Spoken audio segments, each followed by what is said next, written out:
మనతో మరింత డీప్ గా అనాలిసిస్ చేయడానికి సి ఎడిటర్ భరత్ గారు ఉన్నారు. ఆయన అడుగుదాం. Bharat, so finally exit polls వచ్చాయి, నిజంగా ఎగ్జాక్ట్ రిజల్ట్స్ ఇచ్చాయి అనుకోవచ్చా? ఏం చెప్తారు? ఆల్మోస్ట్ ఎగ్జిట్ పోల్స్ ఈసారి ఎగ్జాక్ట్ పోల్స్ అయ్యాయి. అంటే వేరియేషన్ ఉంది, కొంత టైట్ ఫైట్ అన్నారు. ఓటింగ్ పర్సంటేజ్ లో టైట్ ఫైట్, 2% డిఫరెన్స్. తెలంగాణలో ఎంత 2% లో బీఆర్ఎస్ 2-3% లో ఓడిపోయిందో సేమ్ ఓటే, బట్ సీట్లలో మాత్రం చాలా వేరియేషన్ వచ్చింది, 48-22. బట్ ఆమ్ ఆద్మీ పార్టీ మాత్రం లాస్ట్ టైం 67-3, ఒకసారి 67 సీట్లు. ఫస్ట్ టైం ఆమ్ ఆద్మీ పార్టీకి 31 సీట్లు వచ్చాయి, బీజేపీకి 32. తర్వాత సెకండ్ టైం ఆమ్ ఆద్మీకి 67, బీజేపీ 3 అవుట్ ఆఫ్ 70. బహుశా భారత రాజకీయాల్లో 60-70 సీట్లు ఉన్న చోట ఒక సిక్కింలో మాత్రం పవన్ కుమార్ చామ్లింగ్ కు 32 సీట్లు గెలిచారు. 70కి 67 రావడం ఫస్ట్ టైం, 60-8, ఇప్పుడు 48-22. ఓడిపోయారు Aam Aadmi party, no doubt, but చాలా థిన్ మెజారిటీ. కాంగ్రెస్ కు 6% ఓట్లు రావడం అన్నది ఇక్కడ మైనస్ అయింది. బీజేపీ సర్వశక్తులు ఒడ్డింది, ఎంత శక్తులు ఒడ్డాలో అన్ని శక్తులు ఒడ్డింది. 45.56% వచ్చింది. ఆమ్ ఆద్మీ పార్టీకి 43.5. సరే, కేజ్రీవాల్ ఓడిపోయాడు, ఇవన్నీ ఓడిపోయాడు, కానీ రెస్పెక్టివ్ గానే ఓడిపోయింది అంటారు నేను. అంటే ఇక్కడ మనం చూసుకుంటే మెయిన్ లీడర్స్ లైక్ ఇప్పుడు కేజ్రీవాల్, అదే ఎవరు ఎక్స్పెక్ట్ చేయరు. పార్టీ ఓడిపోయినా కూడా అగ్రనేతలు మనీష్ సిసోడియా ఇలాంటి వాళ్ళు ఓడిపోవడాన్ని ఎలా చూడాలంటారు? అంటే వాళ్ళ మీద పర్సనల్ గా లిక్కర్ స్కామ్ లో రావడం అనేది. ఇప్పుడు అతిషి గెలిచింది చూడండి, అతిషి లిక్కర్ స్కామ్ లో లేదు, ఫ్రెష్ గా వచ్చింది ఆమె. అతిషి కల్కాజీ నుంచి గెలిచిన తర్వాత మంత్రివర్గంలో కూడా లేదు. డైరెక్ట్ గా ఎప్పుడైతే మనీష్ సిసోడియాను అరెస్ట్ చేసి తీసుకెళ్లారో అప్పుడు ఆమెకు డిప్యూటీ సీఎం ఇచ్చారు అతిషికి. తర్వాత కేజ్రీవాల్ రిజైన్ చేసి జైలు నుంచి బయటకు వచ్చిన తర్వాత నేను రిజైన్ చేస్తానన్న తర్వాత 6 నెలల ముందు సీఎం చేశారు. అతిషి 3500 ఓట్ల మెజార్టీతో గెలిచింది. అంటే ఢిల్లీలో చాలా మంది అనుకోవచ్చు 3000 మెజార్టీ ఏంటి, 3000 మెజార్టీ అంటే పెద్ద మెజార్టీ. ఎందుకంటే అక్కడ ఉండేదే 50-60 వేల ఓట్లు. మన తెలంగాణ, ఆంధ్రప్రదేశ్ లో మినిమం 2 లక్షల ఓట్లు ఉంటాయి. షేర్లింగంపల్లి లాంటి కాన్స్టిట్యున్సీ అయితే 7 లక్షల ఓట్లు. బట్ అక్కడ ఢిల్లీలో ఆ 70 సీట్లు, కోటిన్నర ఓట్లలో 70 సీట్లు కాబట్టి కొంచెం హర్యానా బార్డర్లో అవుటర్ ఢిల్లీలో ఎక్కువ ఓట్స్ ఉంటాయి. ఈ మెయిన్ న్యూఢిల్లీ లాంటి నియోజకవర్గాల్లో టోటల్ పోలయ్యేవి 60-70 వేల ఓట్లకు మించి పోలు కావు. కాబట్టి నేరో మెజార్టీస్ అయినా కొన్ని సందర్భాల్లో మంచిదే. సో ఇక్కడ మనీష్ సిసోడియా, కేజ్రీవాల్ ఓడిపోవడానికి వాళ్ళిద్దరు లిక్కర్ స్కామ్ లో ఇరుక్కోవడం అన్నది. ఎందుకంటే ఇప్పుడు కేజ్రీవాల్ నుంచి నేను 4-5 తప్పులు చెప్తాను. అరవింద్ కేజ్రీవాల్ చేసిన తప్పులు ఇవే. అరవింద్ కేజ్రీవాల్ ఏం తప్పులు చేశాడో నేను వివరిస్తాను. అరవింద్ కేజ్రీవాల్ చేసిన తప్పులు. ఫస్ట్ తప్పు, అరవింద్ కేజ్రీవాల్ పార్టీ పుట్టినప్పుడు నేను జర్నలిస్ట్ గా కవర్ చేశాను. ఢిల్లీలో కాన్స్టిట్యూషన్ క్లబ్ అని ఉంటుంది, పార్లమెంట్ ఎదురుగానే, పార్లమెంట్ కి ఒక 1/2 కిలోమీటర్ దూరంలో ఉంటుంది. కాన్స్టిట్యూషన్ క్లబ్ లో అరవింద్ కేజ్రీవాల్ ప్రెస్ మీట్ పెట్టి ఆమ్ ఆద్మీ పార్టీని స్టార్ట్ చేశారు. ఎప్పుడు? అన్నా హజారే దీక్ష విరమణ తర్వాత. అన్నా హజారే ఫస్ట్ ఎట్లా స్టార్ట్ అయింది? 2010లో కామన్వెల్త్ గేమ్స్, 2G కుంభకోణం ఇవన్నీ వచ్చాయి. అప్పుడు యాంటీ కరప్షన్ మూవ్మెంట్ ను బీజేపీ లీడ్ చేయలేదు. ఎందుకంటే బీజేపీ అప్పుడు అద్వానీ 2009లో ఓడిపోయింది బ్యాడ్ గా, 120 సీట్లు మాత్రం వచ్చాయి. కాంగ్రెస్ కు 206 సీట్లు వచ్చాయి, ఫుల్ మెజార్టీ రాలేదు, 206 సీట్లు వచ్చాయి. మన్మోహన్ సింగ్ సర్కార్ డోకా లేదు. Sushma Swaraj Lok Sabha leader, Rajya Sabha leader Arun Jaitley. ఈ సమయంలో 2G కుంభకోణం ఒకటి బయటపడింది. సేమ్ కామన్వెల్త్ గేమ్స్ ఢిల్లీలో జరిగాయి కాబట్టి అది కూడా ఒక కుంభకోణం జరిగింది. ఈ సమయంలో అరవింద్ కేజ్రీవాల్ ఒక IRS officer, Indian revenue service officer అయ్యుండి ఆయన వాలంటరీగా రిజైన్ చేసి, అంతకుముందు ఆయనకు రామన్ మెగసెసే అవార్డు వచ్చింది. ఇండియా అగేన్స్ట్ కరప్షన్ అని ఒక మూవ్మెంట్ స్టార్ట్ చేసి దానిలో ఎవరెవరు? కిరణ్ బేడి, అరవింద్ కేజ్రీవాల్, అన్నా హజారేతో నిరాహార దీక్ష చేయించారు. ఇనిషియేషన్ అరవింద్ కేజ్రీవాల్దే. కానీ నిరాహార దీక్షకు అన్నా హజారేని ఎందుకు ఎంచుకున్నారంటే ఆయన నిరాహార దీక్షల ఎక్స్పర్ట్. మహారాష్ట్రలో రాలేగావ్ సిద్దిలో తన సొంత గ్రామాన్ని బాగుపరిచేందుకు కోసం మహారాష్ట్రలో కరప్షన్ కు వ్యతిరేకంగా పోరాడిన వ్యక్తి అన్నా హజారే. ఇప్పటికీ 90 ఇయర్స్ ప్లస్. అప్పటికే 10 నిరాహార దీక్షలు చేసి మహారాష్ట్రలో ఆయన రాలేగావ్ సిద్ది అనే గ్రామంలోనే ఉంటారు. అట్లా చాలా మహారాష్ట్రలో కదిలిచ్చారు. సో ఆయన ఎంచుకొని జంతర్ మంతర్ లో ఆయనతో నిరాహార దీక్ష చేయించారు. ఏమని వాళ్ళ డిమాండ్? ఈ కరప్షన్ వ్యతిరేకత కోసం లోక్పాల్ బిల్లు తీసుకురావాలి. లోక్పాల్ అనే వ్యవస్థ ఉండాలి. కర్ణాటకలో ఉంది లోక్పాల్ వ్యవస్థ, రామకృష్ణ హెగ్డే టైంలో తీసుకురావాలని జంతర్ మంతర్ లో ఈ Anna Hazare at the age of 85 years అనుకుంటా, ఆ ఏజ్లో ఆయనతో జంతర్ మంతర్లు నిరాహార దీక్ష చేయించారు. మొదటి రోజు నేను కవర్ చేసినప్పుడు మొదటి రోజు ఏం జనాలు లేరు. ఒక జంతర్ మంతర్లో ఒక 400-500 మంది ఉంటారేమో. నేను రాత్రి అప్పుడున్న టీవీ ఛానల్కు రాత్రి 9 గంటలకు అన్నా హజారేతో లైవ్ ఇచ్చాను, ఫేస్ టు ఫేస్. అంటే ఆయన ఇక్కడ నిరాహార దీక్ష కూర్చుంటే ఇట్లా నేను ఫేస్ టు ఫేస్ ఇంటర్వ్యూ చేశాను. అంత పెద్ద మీడియా కవరేజ్ లేదు. రెండో రోజుకి మీడియాలో విపరీతమైన కవరేజ్ వచ్చేసరికి రెండో రోజు అన్నా హజారే ఇక్కడ దాకా మేము వచ్చాం కదా మీడియా వాళ్ళు, రెండో రోజు మా ప్లేస్ అక్కడ దాకా పోయింది. మూడో రోజు చూస్తే మేము ఎక్కడ పడిపోయాం, అంత జనాలు వచ్చేసారు. టీవీ కవరేజ్ సరే. దానికి కాంగ్రెస్ పార్టీ తలొగ్గి, ఆ జన్లోక్పాల్ బిల్లుకు తలొగ్గి కమిటీ వేసింది. కమిటీలో అరవింద్ కేజ్రీవాల్ వీళ్ళంతా మెంబర్స్. సో అప్పుడు ఆ కమిటీ అయిన తర్వాత సరే అది అన్నా హజారేతో దీక్ష విరమింపజేశారు. బాబా రామ్దేవ్ కూడా దీక్ష చేశారు బ్లాక్ మనీకి వ్యతిరేకంగా. ఇట్లా చేస్తున్న తర్వాత ఇంక ఇట్లా లాభం లేదు కాంగ్రెస్ పార్టీకి, మేమే ఒక రాజకీయ పార్టీ పెడతామని చెప్పి కాన్స్టిట్యూషన్ క్లబ్లో 2011-12లో 2011లో నిరాహార దీక్ష అయిన తర్వాత 12లో అరవింద్ కేజ్రీవాల్ కాన్స్టిట్యూషన్ క్లబ్లో ఒక ప్రెస్ మీట్ పెట్టి ఆయన అనౌన్స్ చేశారు, మేము ఆమ్ ఆద్మీ పార్టీ అని ఒక పార్టీ పెడతాం అని చెప్పి. ఆ పార్టీలో ఎవరెవరు సభ్యులు చాలా మంది, ప్రశాంత్ భూషణ్ సుప్రీంకోర్టు సీనియర్ న్యాయవాది, మేధా పాట్కర్ అంటే నర్మదా బచావ్ ఆందోళన, యోగేంద్ర యాదవ్ ప్రముఖ సెఫాలజిస్ట్, ఇట్లా అశుతోష్ తర్వాత వచ్చారనుకోండి, చాలా మంది పెట్టి 25 ఈ పార్టీ ఒక్కరి నేతృత్వంలో ఉండదు, ఈ పార్టీ 25 మంది చేతిలో ఉంటుంది. 25 మందికి నేను కన్వీనర్ మాత్రమే. ఆమ్ ఆద్మీ పార్టీ కన్వీనర్ ఇప్పటికి అరవింద్ కేజ్రీవాల్. ఆమ్ ఆద్మీ పార్టీకి అధ్యక్షులు అంటే ఎవరు లేరు. ప్రతి పార్టీకి అధ్యక్షులు ఉంటారు కదా, కొన్ని పార్టీలకు అధ్యక్షులు ఉండరు. సిపిఐ సిపిఎంకేమో జనరల్ సెక్రటరీ ఉంటారు, ప్రధాన కార్యదర్శి మాత్రమే ఉంటారు. అన్నా డిఎంకే కూడా అట్లా జనరల్ సెక్రటరీ ఉంటారు. సో ఆమ్ ఆద్మీ పార్టీ కన్వీనర్ మాత్రమే. 25 మందితో స్టీరింగ్ కమిటీ అది డిసిజన్ తీసుకుంటుంది. సో ఇది జరిగిన తర్వాత 2 సంవత్సరాలు అద్భుతంగా మూవ్మెంట్ చేశారు ఆమ్ ఆద్మీ పార్టీ. ఇంకా మేము రాజకీయాల్లోనే తెరుచుకుంటాం, ఇదంతా కూడా లోక్పాల్ బిల్ రావట్లేదు, రాజకీయాల్లో తేల్చుకుంటామని కేజ్రీవాల్ చెప్పి ప్రతి ఇంటిలో అప్పుడు కాంగ్రెస్ పార్టీకి వ్యతిరేకం చేశారు. ఇల్లు తిరిగారు. డోర్ టు డోర్ క్యాంపెయినింగ్ అనేది అప్పటివరకు మర్చిపోయారు. మన చిన్నప్పుడు డోర్ టు డోర్ క్యాంపెయినింగ్ పాంప్లైన్లు మంచుతుండే.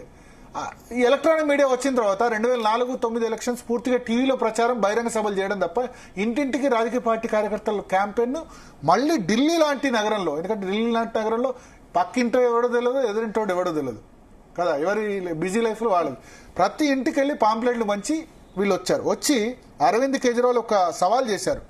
అప్పుడు ఎవరికి వ్యతిరేక ఉద్యమం, ఢిల్లీ అసెంబ్లీ ఎన్నికల నుంచే మా ప్రస్థానం స్టార్ట్ చేస్తామని. షీలా దీక్షిత్ 3 సార్లు ముఖ్యమంత్రి, 15 సంవత్సరాలు. బీజేపీ తరం కాలేదు ఓడగొట్టడం. వాజ్పేయి హయాంలో కూడా తరని కాని సమయంలో ఏం సవాల్ చేశారంటే, ఈ కామన్వెల్త్ గేమ్స్ కరప్షన్ అంతటి కూడా షీలా దీక్షిత్ కారణం. ఆమె ఎక్కడి నుంచి పోటీ చేస్తే నేను అక్కడి నుంచే పోటీ చేస్తా, ఆమెను చిత్తులో ఓడగొడతా. ఆమె న్యూఢిల్లీ అసెంబ్లీ నియోజకవర్గ అభ్యర్థి. ఎప్పుడు న్యూఢిల్లీ నుంచి 3 సార్లు. అంతకుముందు గోల్ మార్కెట్ అని నియోజకవర్గం ఉండే, డీలిమిటేషన్ తర్వాత గోల్ మార్కెట్ కాస్త న్యూఢిల్లీ నియోజకవర్గం. న్యూఢిల్లీ అంటే పార్లమెంట్ ఉండే ఎంపీలు అందరూ ఉండే వివిఐపి నియోజకవర్గంలో ఆమె న్యూఢిల్లీ కాదు ఎక్కడ పోతే అక్కడ పోయి పోటీ చేస్తా అన్నారు. నిజంగానే అన్నంత పనిచేశారు. సేఫ్ సీట్ ఎంచుకోలేదు. నేను ఆమ్ ఆద్మీ పార్టీ షీలా దీక్షను ఓడగొట్టని నా లక్ష్యం, న్యూఢిల్లీ నుంచి పోటీ చేశారు. అరవింద్ కేజ్రీవాల్ ఓడగొట్టేశారు ఆమె. ఓడగొట్టి అప్పుడు ఫస్ట్ టైం 31 సీట్లు వచ్చాయి అవుట్ ఆఫ్ 70 ఆమ్ ఆద్మీ పార్టీ. ఎందుకంటే కార్యకర్తల నిర్మాణం లేదు. డోర్ టు డోర్ క్యాంపెయిన్ ద్వారా 31 వచ్చాయి. బీజేపీకి 32 వచ్చాయి. కాంగ్రెస్కి 8 సీట్లు. 15 సంవత్సరాలు గడిచిన కాంగ్రెస్ షీలా దీక్షిత్ ఓడిపోయింది. 8 సీట్లు కాగానే ఫస్ట్ టైం ప్రమాణ స్వీకారం ఒక విధంగా, అంటే ఎవరు కట్టింగ్ అక్రాస్ ఆల్ పార్టీస్ ఉన్నా అరవింద్ కేజ్రీవాల్ ఏం ప్రకటించారంటే, ఒక ఢిల్లీ మెట్రోలో ట్రావెల్ చేసి ఆయన ప్రమాణ స్వీకారం చేశారు. ప్రమాణ స్వీకారం రామ్లీల మైదాన్లో. కాన్వాయ్ లేదు, కార్ లేదు, ఒక చిన్న కార్ లేదు. నేను మెట్రోలో ట్రావెల్ చేసి ప్రయాణం చేస్తాను, నా కోసం కాన్వాయ్ వద్దని చెప్పి ఢిల్లీ మెట్రోలో ట్రావెల్ చేసి అక్కడ దిగి నడుచుకుంటూ వెళ్ళి ప్రమాణ స్వీకారం చేశారు. ఇంకా ఆయన ప్రమాణ స్వీకారం చేస్తే ఏం చేస్తారు, ఫ్యామిలీ మెంబర్ స్టేజ్ మీద ఉంటారు. నా ఫ్యామిలీ మెంబర్ స్టేజ్ మీద ఉండరు. నా ఫ్యామిలీ మెంబర్స్ ఎక్కడ ఉంటారంటే కామన్ పబ్లిక్, ఆమ్ ఆద్మీ పార్టీ మాది, ఆమ్ ఆద్మీ పార్టీ కాబట్టి నా ఫ్యామిలీ మెంబర్స్ కూడా అక్కడ ఉంటారు. ఆయన ఫ్యామిలీ మెంబర్ ఎవరు, ఆయన భార్య కూడా ఐఆర్ఎస్ అధికారిని. వాళ్ళిద్దరిది లవ్ మ్యారేజ్. సునీత కేజ్రీవాల్ ఇప్పుడు విఆర్ఎస్ తీసుకుంది. మామూలు కామన్ పబ్లిక్ లో వేలాది మంది సమక్షంలోనే వాళ్ళ ఫ్యామిలీ మెంబర్స్, భార్య, కుమార్తె వాళ్ళు కూర్చున్నారు. సో అప్పుడు ఎంత ఫీలింగ్ కావాలి ఆమ్ ఆద్మీ కూడా, ఓ ఇటువంటి ముఖ్యమంత్రి ఉండాలి, ఇటువంటి మేము కూడా అనుకునేవాళ్ళం. ఈ ఆంధ్రప్రదేశ్ ఉమ్మడి ఆంధ్రప్రదేశ్ రాష్ట్రం ఉండేది, ఏంది ఎన్ని కాన్వాయిలు ఈ ముఖ్యమంత్రి. అప్పుడు కిరణ్ కుమార్ రెడ్డి సీఎం. కిరణ్ కుమార్ రెడ్డి కంటే ఎక్కువ ఈ సెక్యూరిటీ ఏంది, ఈ సీఎం ను కలవాలంటే ఇంత ఇబ్బంది ఏంది, ఈయన మెట్రోలో పోవడం ఏంది, ఈయన వీళ్ళ కుమారులు వీళ్ళు కూర్చోవడం ఏంది, ఇది మంచి కదా ఒక ముఖ్యమంత్రి ఇట్లా ఉండే, ఈ ముఖ్యమంత్రి అంటే ఇట్లా ఉండాలి కదా, గవర్నమెంట్ అంటే ఇట్లా ఉండాలి కదా అని అనుకున్నారు. 49 రోజులకే ఆయన రిజైన్ చేశారు. పదవిని ఇట్లా కేసీఆర్ ఎట్లా తృణప్రాయంగా విసిరేశారో, జన్ లోక్పాల్ బిల్లు పాస్ చేయనందుకు కాంగ్రెస్ సపోర్ట్ తో ఆయన ఫామ్ చేశారు. ఎందుకంటే బీజేపీ 32 వచ్చి కాంగ్రెస్ బీజేపీ అధికారంలోకి రానివ్వం కాబట్టి మేము సపోర్ట్ చేస్తామని చేశారు. జన్ లోక్పాల్ కు వాళ్ళకి సపోర్ట్ ఇవ్వడానికి 49 రోజులకే రిజైన్ చేశారట, పదవిని విసిరేశారు. కానీ జనాలు దాన్ని యాక్సెప్ట్ చేయలే. నీకు పదవి ఇస్తే నువ్వు 49 రోజులకి ఎందుకు రిజైన్ చేస్తాను. కేసీఆర్ కూడా 2006లో రిజైన్ చేస్తే యాక్సెప్ట్ చేశారని, రెండోసారి రిజైన్ చేస్తే యాక్సెప్ట్ చేయలేదు. ఫస్ట్ పార్లమెంట్ ఎన్నికల్లో మోడీ హవాతో 7 బీజేపీ గెలిచింది, 0 ఆమ్ ఆద్మీ పార్టీ. కానీ ఈ ఎఫెక్ట్ పంజాబ్ మీద పడింది. పంజాబ్ లో కూడా కేజ్రీవాల్ పార్టీ గెలిచి 4 ఎంపీ సీట్లు పంజాబ్ లో వచ్చాయి అరవింద్ కేజ్రీవాల్ నేతృత్వంలో. పంజాబ్ లో ఎవడో కూడా తెలీదు, అక్కడ క్యాండిడేట్ ఎవడో తెలియదు, పార్టీ నిర్మాణం లేదు. 4 ఎంపీ సీట్లు వచ్చాయి, ఢిల్లీలో మాత్రం 0. ఇది అయిపోయిన తర్వాత పార్లమెంట్ ఎలక్షన్స్ అయిపోయినాయి, రాష్ట్రపతి పాలన ఉంది ఢిల్లీలో. ఎందుకంటే కేజ్రీవాల్ రిజైన్ చేశారు, గవర్నమెంట్ ఎవరు ఫామ్ చేయలేదు. అప్పుడు రాష్ట్రపతి పాలన తర్వాత మళ్ళీ అసెంబ్లీ ఎలక్షన్స్ పెట్టారు. ఇంకా ఎందుకంటే బీజేపీకే కాంగ్రెస్ సపోర్ట్ ఇవ్వదు, కాంగ్రెస్ సపోర్ట్ నేను తీసుకోనని కేజ్రీవాల్ అన్నారు. కాబట్టి మళ్ళీ ఎలక్షన్స్ 2015 ఫిబ్రవరిలో అయింది. ఆయన ఇల్లు తిరిగి నా తప్పైంది, 49 రోజులకు రిజైన్ చేయడం తప్పైంది, కానీ కాంగ్రెస్ నాకేం మీరు ఫుల్ మెజార్టీ ఇవ్వలేదు, నేనేం చేయాలి మరి, 49 రోజులకు రిజైన్ చేయడం తప్పే, నాకు 0 సీట్లు వచ్చాయి ఇక్కడ పార్లమెంట్ లో, కానీ నాకు ఒక్కసారి ఫుల్ మెజార్టీ ఇవ్వండి నేను చూపిస్తా అన్నారు. అన్నట్టే ఫుల్ మెజార్టీ ఇచ్చారు. ఎంత మెజార్టీ ఇచ్చారు? 70కి 67 సీట్లు. భారత రాజకీయాల్లో 70కి ఢిల్లీ లాంటి రాష్ట్రంలో 67 సీట్లు వస్తాయి. ఇప్పుడు ఆంధ్రప్రదేశ్లో 175కు 164 వస్తే మనం ఎట్లా అంటాం, 3 ఇచ్చారు బీజేపీకి. బీజేపీకి 30% ఓట్లు వచ్చాయి, 53% అరవింద్ కేజ్రీవాల్కి వచ్చి కాంగ్రెస్ నిల్ అయిపోయింది. షీలా దీక్షిత్ 15 ఏళ్ళు గెలిచిన ఆమె కూడా మళ్ళీ న్యూఢిల్లీ లాంటి పరిస్థితిలో, ఇబ్బంది పడ్డ పరిస్థితిలో, అంత దారుణమైన సిచ్యువేషన్ లో 67 కొట్టేశారు. కొట్టేసి ఫస్ట్ టర్మ్ లో ఎడ్యుకేషన్, హెల్త్ ప్రియారిటీ ఇచ్చారు. బాగా చేస్తున్నాడు కేజ్రీవాల్ అన్నది ఫీలింగ్ అందరిలో వచ్చేసిన తర్వాత ఆయన ఇంతకు ముందు 2014లో పార్లమెంట్ లో వారణాసిలో ప్రధానమంత్రి మోడీ మీద కంటెస్ట్ చేశారు. ఢిల్లీ వదిలేసి 49 రోజుల తర్వాత వారణాసిలో మోడీ మీద కంటెస్ట్ చేశారు. మోడీ ఎక్కడి నుంచి పోటీ చేస్తాను, ఎక్కడి నుంచి పోటీ చేస్తాను అంటే కాంగ్రెస్కే కాదు, నేను బీజేపీ కూడా వ్యతిరేకం అని. అప్పటి వరకు బీజేపీ సాఫ్ట్ ఏమో, ఈయన సంఘ్ పరివార్ ప్రొడక్ట్ అన్న దానిలో ఉండేది. మోడీ మీద పోటీ చేశారు, కానీ వారణాసిలో ఓడిపోయినారంట. ఎందుకంటే ఢిల్లీలో ఉన్నంత చైతన్యం అక్కడ ఉండదు కదా, రూరల్ ఏరియాస్ కదా. సో అయిపోయిన తర్వాత 2015లో రూలింగ్ చేసిన తర్వాత ఇక బీజేపీకి ఆయనకు గొడవలు స్టార్ట్ అయినాయి. రోజు కొట్లాట, పంచాయతీ, రోజు సెంట్రల్ గవర్నమెంట్ తో పంచాయతీ. అంటే అరవింద్ కేజ్రీవాల్ మైండ్ ఏముంది అక్కడ, నాకు ఢిల్లీ కంటే ఇప్పుడు ఢిల్లీలో గెలిచా, పంజాబ్ లో 4 ఎంపీ సీట్లు ఉన్నాయి, ఇంకా దేశవ్యాప్తంగా పార్టీని విస్తరించాలి, కాబట్టి బీజేపీతో ఏదో ఒక ఇష్యూలో గొడవ పెట్టుకోవాలి. ఇక అసలే మోడీ సంగతి మనకు తెలుసు, ఈడీలు, సిబిఐలు, రైడ్లు ఏ విధంగా ఉంటే మనకు తెలుసు. సరే ఫస్ట్ టర్మ్ అంతా ఇట్లా కొట్టాటలతో నడిచిన తర్వాత పార్లమెంట్ ఎలక్షన్స్ వచ్చాయి. ముందు పార్లమెంట్ వచ్చాయి 2019, ఎందుకంటే 2015 ఫిబ్రవరిలో అసెంబ్లీ ఎలక్షన్ లో రెండోసారి చీఫ్ మినిస్టర్ అయిన తర్వాత పార్లమెంట్ వచ్చాయి. మళ్ళీ బీజేపీ 7కు 7, ఇంకా కేజ్రీవాల్ పని అయిపోయింది అనుకున్నారు. మళ్ళీ 6 నెలల్లో అసెంబ్లీ ఎలక్షన్స్ వస్తే కేజ్రీవాల్ కు మళ్ళీ 62 సీట్లు వచ్చాయి. ఎందుకు? ఎడ్యుకేషన్, హెల్త్ చాలా ఇంప్రూవ్ చేశారు. ఒక ఎడ్యుకేషన్ కు 25,000 కోట్లు బడ్జెట్ లో ఇచ్చారు. అద్భుతంగా ఢిల్లీలో క్లాస్ రూమ్ చేశారు. హెల్త్ ఢిల్లీలో ఖర్చు తెలుసు కదా, ఇప్పుడు మన హైదరాబాద్ లో ఒక హాస్పిటల్ పోతే ₹1,00,000 ఖర్చు పెట్టాల్సింది పోయి మొహల్లా క్లినిక్స్ అని స్టార్ట్ చేశారు. మొహల్లా క్లినిక్ అంటే ప్రతి వీధికి డాక్టర్ ఫ్రీగా చూస్తాడు. సో అద్భుతంగా హిట్ అయింది ఆ హెల్త్ మోడల్. ఎడ్యుకేషన్, హెల్త్ మాకు బాగా ఇచ్చారని చెప్పి కాంగ్రెస్ ఓటు బ్యాంక్ కూడా పర్మనెంట్ గా షిఫ్ట్ అయిపోయింది. అప్పుడు షీలా దీక్షిత్ చనిపోయినారు, ఇంకా కాంగ్రెస్ కి అక్కడ లీడర్ ఎవరు లేరు. 15 సంవత్సరాల తర్వాత 62-8 కాంగ్రెస్. అప్పటికే పార్లమెంట్ లో మళ్ళీ 52 సీట్లు వచ్చాయి. ఇంకేం లేదు, 4% కాంగ్రెస్ కు వచ్చింది. అయితే సెకండ్ టర్మ్ తర్వాత ఈయన అంబిషన్ ఇంకా పోలేదు. పార్లమెంట్ లో ఢిల్లీలో ఓపెన్ చేయలేదు ఖాతా. పంజాబ్ లో రాజ్యసభ సీట్లు 3 ఉన్నాయి, పంజాబ్ లో 1-2 సీట్లు వచ్చినట్టున్నాయి. అంబిషన్ పోకుండా మళ్ళీ పంజాబ్ ఎన్నికల్లో 21లో కంటెస్ట్ చేసి 22లో మళ్ళీ కంటెస్ట్ చేసి పంజాబ్ లో 93 సీట్లు వచ్చాయి 117కు. ఎందుకంటే కేజ్రీవాల్ అక్కడ ఎక్స్టెన్సివ్ గా తిరిగారు, ఢిల్లీలో మళ్ళీ గెలిచి పంజాబ్లో. ఎందుకంటే పంజాబ్లో అక్కడ అకాలీదళ మీద వ్యతిరేకత, బీజేపీకి స్కోప్ లేదు. ఎందుకంటే బీజేపీ అప్పుడు రైతు ఉద్యమాల్లో వీళ్ళను సిక్కుల్ని బాగా ఇబ్బంది పెట్టిందని ఉంది. అకాలీదళ మీద వ్యతిరేకత. కాంగ్రెస్ లో అమరీందర్ సింగ్, రాహుల్ గాంధీ పంచాయతీ, చరణ్జిత్ సింగ్ చెన్నీ లాస్ట్ మూమెంట్ లో చేశారు. ఇవన్నిటి వల్ల పంజాబ్ లో 117కు 93 సీట్లు అఖండ మెజారిటీ అరవింద్ కేజ్రీవాల్ కట్టబెట్టిన తర్వాత ఆయన అక్కడితో ఆగకుండా గోవా ఎన్నికల్లో కూడా నేను పోటీ చేస్తాను. ఇంకా దేశవ్యాప్త అంబిషన్ వచ్చింది, గుజరాత్ లో పోటీ చేస్తా, గోవాలో పోటీ చేస్తాను. ఈ గోవాలో చేసేటప్పుడు గోవాలో డబ్బులు ఖర్చు పెట్టాలి. ఎట్లా? లిక్కర్ స్కామ్ అన్నది అక్కడ అయింది.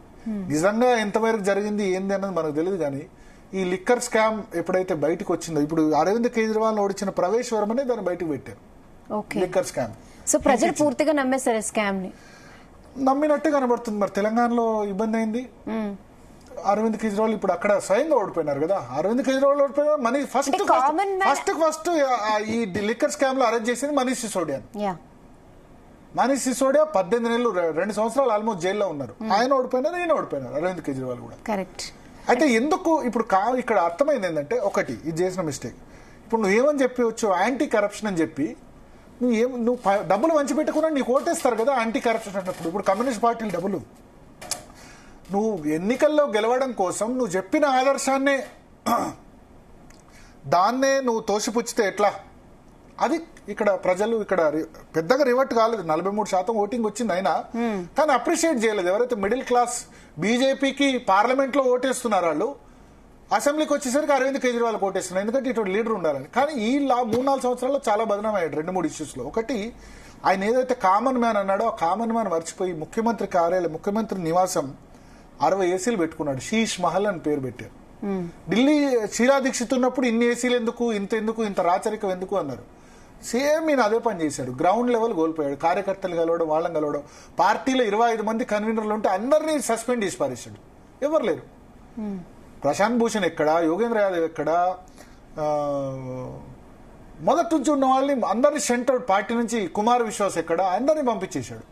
పైగా అన్నా హజారే తిట్టడం మొదలు పెట్టాడు. కేజ్రీవాల్ అన్నవాడు విషనాగు, నాకు అనవసరంగా నా పేరు యూజ్ చేసుకుని ఆయన ముఖ్యమంత్రి యూజ్ చేస్తున్నాడు. కిరణ్ బేడి ఆయనతో ఉద్యమం స్టార్ట్ చేసి అందరినీ పంపించేసి ఈయన ఒక్కడన్నాడు. అంటే ఇది కూడా ఒక నియంతృత్వ పాలన. ఇది అందరి పార్టీ గ్రూపిజం ఉండకూడదు, ఒక అధ్యక్ష తరహా పాలన. ఇప్పుడు మోడీని డిక్టేటర్, లేకపోతే కాంగ్రెస్ అంటే సోనియా గాంధీ, రాహుల్ గాంధీ కాకుండా ఆమ్ ఆద్మీ పార్టీ అంటే అందరి పార్టీ అనుకున్నా. అందరి పార్టీ కాకుండా అది కేజ్రీవాల్ ఒక్కడి పార్టీ అయింది. ఆమ్ ఆద్మీ పార్టీని ఖాస్ ఆద్మీ పార్టీ అని చెప్పి పిలవడం స్టార్ట్ చేశారు. ఇంకోటి ఏంది, కామన్ మ్యాన్ అన్న పర్సెప్షన్ పోయి ఆయన ఇంట్లోనే 60 ఏసీలు పెట్టుకుని రాచరికం, ఆయన ఇంట్లో 2 కోట్లు పెట్టి డైనింగ్ టేబుల్ ఇవన్నీ చేసుకోవడం అవసరమా? ప్రజాధనం పెట్టుకుని డైనింగ్ టేబుల్, సోఫాలు యాక్సెప్ట్ చేయలేకపోయారు. ప్లస్ 100 కోట్ల రూపాయలు గోవాకు ఖర్చు పెట్టారు లిక్కర్ స్కామ్ అని చెప్పి లింక్ తీసుకొచ్చి తెలంగాణకి ఇవన్నీ చేయడంతో దాన్ని నమ్మేవాళ్ళు. సరే, సుప్రీంకోర్టు 6 నెలల తర్వాత బెయిల్ ఇచ్చింది, కానీ కొద్దిగా డ్యామేజ్ పడుతుంది కదా లిక్కర్ స్కామ్ లో. తిన్నాడు అంటే ఢిల్లీలో లిక్కర్ స్కామ్ ఎందుకు జనం నమ్మారంటే చాలా మంది తెలియదు. ఇప్పుడు మన దగ్గర వైన్ షాపులు ప్రైవేట్ వాళ్ళ చేతిలో ఉంటాయి. ఢిల్లీలో ఏంటంటే గవర్నమెంటే లిక్కర్ అమ్ముతుంది. ప్రభుత్వ షాప్, బుక్స్ ఎట్లా ప్రభుత్వం షాప్, ప్రభుత్వమే లిక్కర్ అమ్ముతుంది. దాన్ని పాలసీ చేంజ్ చేసి ఈయన ఏం చేశారంటే పాలసీ చేంజ్ చేసేసి లిక్కర్ ను ప్రభుత్వ పాలసీని చేంజ్ చేసి లిక్కర్ ఎందుకు అమ్మాలని చెప్పి ఆ లిక్కర్ లో పర్సెంటేజ్ 6% కమిషన్ బదులు 10% చేశారు.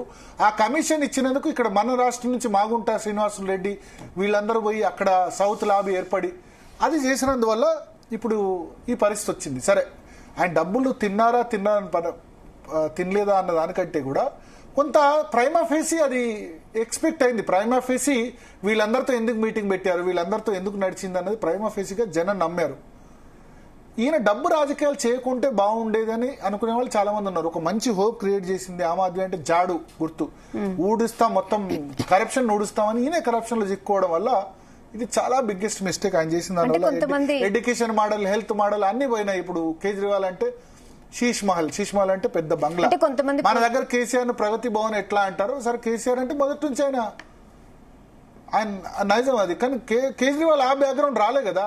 కేసీఆర్ దొర, మొదటి నుంచి దొర అని అంటారు. కానీ కేజ్రీవాల్ ఆమ్ ఆద్మీగా చూసిన వ్యక్తులు ఖాస్ ఆద్మీగా ఇప్పుడు చూస్తే ఎట్లా యాక్సెప్ట్ చేస్తారు?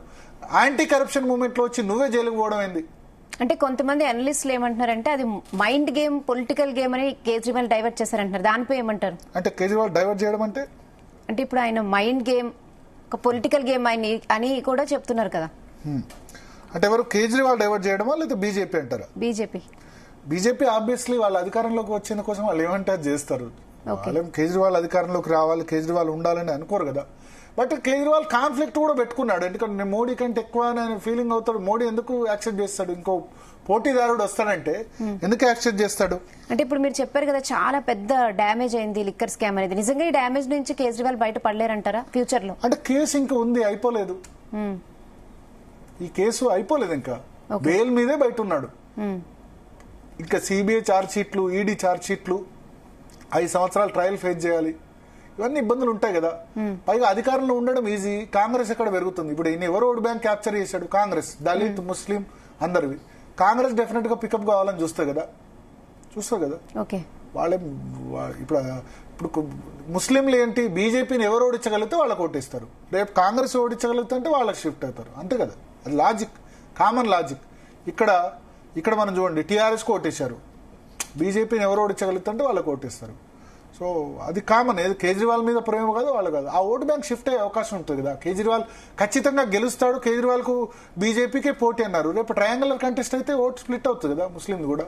అప్పుడు కాంగ్రెస్ కూడా గెలిచే పొజిషన్ రావచ్చు కదా. సో ఇప్పుడు ఎంత చాలా కష్టంలో ఉన్నాడు. ఎట్లా బౌన్స్ బ్యాక్ అవుతాడన్న చూడాలి. ఆదర్శాలు ఏవైతే చెప్పాడో ఆ ఆదర్శాలు ఆయన పాటించకపోవడం వల్ల ఇప్పుడు నేను చెప్పిన కారణాలు ఆమ్ ఆద్మీ పార్టీ ఓటమికి ఇవి ప్రధాన కారణం. ఇవి ప్రధానంగా దోహదం చేసే ఆమ్ ఆద్మీ కాదు, కాస్ ఆద్మీ. యాంటీ కరప్షన్ పోయి కరప్షన్ ముద్ర వచ్చేసింది. నిత్యం బీజేపీతో తగులు పెట్టుకోవడం. కేంద్ర ప్రభుత్వం ఉన్నప్పుడు ఇప్పుడు ఆయన అన్నారు, నవీన్ పట్నాయక్ 25 సంవత్సరాలు ముఖ్యమంత్రి ఉన్నారు, ఎవరితో గొడవ పెట్టుకోలేదు. చంద్రబాబు నాయుడు ఇప్పుడు లాస్ట్ టైం గొడవ పెట్టుకుంటే ఏమైంది? ఏపీ ప్రత్యేక హోదా అని చెప్పినప్పుడు గొడవ పెట్టుకుంటే ఆయన లాస్ పోయినాడు. ఇప్పుడు ఏం చేస్తున్నాడు? రోజు మోడీని పొగుడుతున్నాడు. తెలియదా చంద్రబాబు నాయుడు లాంటి ముఖ్యమంత్రికి 75 సంవత్సరాలు, ఇన్ని సంవత్సరాలు పాలిటిక్స్ ఎందుకు పొగుడుతున్నాడు? రాష్ట్రానికి ఏదో ఒకటి చేయాలంటే కేంద్రం సపోర్ట్ అవసరం కాబట్టి పొగుడితేనే నడుస్తుంది. నిజానికి చంద్రబాబు కమాండింగ్ పొజిషన్ లో ఉన్నారు. 22 సీట్లు ఉన్నాయి. కానీ ఇప్పుడు 22 సీట్లు తీసుకుపోయి ఆయన కాంగ్రెస్ మద్దతు ఇస్తే కాంగ్రెస్ కు ఉన్నాయి 99 సీట్లు. అది ఎప్పుడు కూలుతుందో తెలియదు కదా. మమతా బెనర్జీ ఎప్పుడు విడ్రా అవుతారు? అందరూ ఒక గాలిన పడడం కష్టం కదా. ఇండియా కూటమికి సపోర్ట్ ఆయన చేస్తే మాత్రం ఎవడొక్కడు మద్దతు ఉపసంహరించుకున్నా అది కోల్పోద్ది. పైగా బీజేపీకి 265 సీట్లు ఉన్నాయి. ఓ 10 మంది చేసుకోలేరా? తెలుగుదేశం వాళ్ళని, చంద్రబాబు నాయుడు అటు సపోర్ట్ అంటే తెలుగుదేశం వాళ్ళని గుంజుతారు బీజేపీ వాళ్ళు. వేరే పార్టీలను కూడా గుంజొచ్చు. కాంగ్రెస్ లోంచే 10 మంది. ఏం వాజ్పేయి లాగా ఒక ఓటుతో ప్రభుత్వం బడగొట్టుకునే ప్రభుత్వం కాదు మోడీ, అమిత్ షా. తెలుసు కదా. వాళ్ళని తిట్టడం కూడా నెగిటివ్ అయిందంటారు. ఎస్, రోజు తిట్టడం హర్షించలేరు కదా. నువ్వు కేంద్ర ప్రభుత్వం కలిసి పని చేసుకోవాలి. ఇక్కడ రేవంత్ రెడ్డి ఏం చేస్తున్నాడు మీరు చూశారు కదా. ఇప్పుడు కేసీఆర్ తిట్టినంత కాలం ఎట్లా కేసీఆర్ కూడా ఇబ్బంది పెట్టారు కదా. అట్లా కాకుండా రేవంత్ రెడ్డి ఏంది, రోజు తిట్టట్లేదు. ఎప్పుడన్నా కాంగ్రెస్ అవకాశం వస్తే తిడుతున్నారు. పనులు చేయించుకున్నారు, కొన్ని ఇన్నర్ రింగ్ రోడ్ పని చేయించుకున్నారు Revanth Reddy, regional ring road, వేరే పార్టీ అయినా. సో అట్లా చాణక్యంతో వ్యవహరించాల్సి ఉండే. కానీ ఆయన మోడీని తిట్టి నేను నేషనల్ అంబిషన్, ఆయన ఇంకా ముఖ్యమంత్రి అయిపోయింది, ఇంకా వేరే దగ్గరికి వెళ్ళాలన్నారు, అనుకోవాలనుకున్నాడు. సో బీజేపీ వాళ్ళకేం వాళ్ళు ఆడతారు కదా. ఈయన ప్రధానమంత్రి అయితే అంటే ఎవరు రెడ్ ఎర్ర తివాచి పరిచి రా నువ్వు ప్రధానమంత్రి గారు అన్నారు కదా. రాజకీయ పార్టీగా మోడీ, అమిత్ షాలకు వాళ్ళకేం వాళ్ళకు ఉంటుంది. సో అక్కడ తేడా కొట్టింది. చూడాలి ఇప్పుడు. నేను కేజ్రీవాల్ రికవర్ అవ్వడం కష్టం, కానీ ఆ బ్రెయిన్ చాలా గొప్ప బ్రెయిన్. మీరు అన్నా హజారేతో నిరాదీక్ష చేయించి యాంటీ కరప్షన్ మూవ్మెంట్ స్టార్ట్ చేసి ఆమ్ ఆద్మీ పార్టీని పెట్టి ఆమ్ ఆద్మీకి దగ్గరయ్యి కాంగ్రెస్ ను కొట్టేసి ఇవన్నీ చేసినోడు రేపు బౌన్స్ బ్యాక్ కూడా కావచ్చు. ఆ బ్రెయిన్ ఉంది. కానీ ఇప్పుడు ఎవరైనా పవర్ లో ఉన్నప్పుడు గ్రౌండ్ రియాలిటీ తెలియదు. అది చంద్రబాబుకైనా, జగన్ కైనా, కేసీఆర్ కైనా, మోడీకైనా. మోడీ కూడా 400 సీట్లు అనుకున్నాడు, 240 సీట్లు వచ్చాయి. సో పవర్ లో ఉన్న వాళ్ళకి గ్రౌండ్ రియాలిటీ తెలియదు. కేజ్రీవాల్ కూడా గ్రౌండ్ రియాలిటీ లాస్ అయినాడు.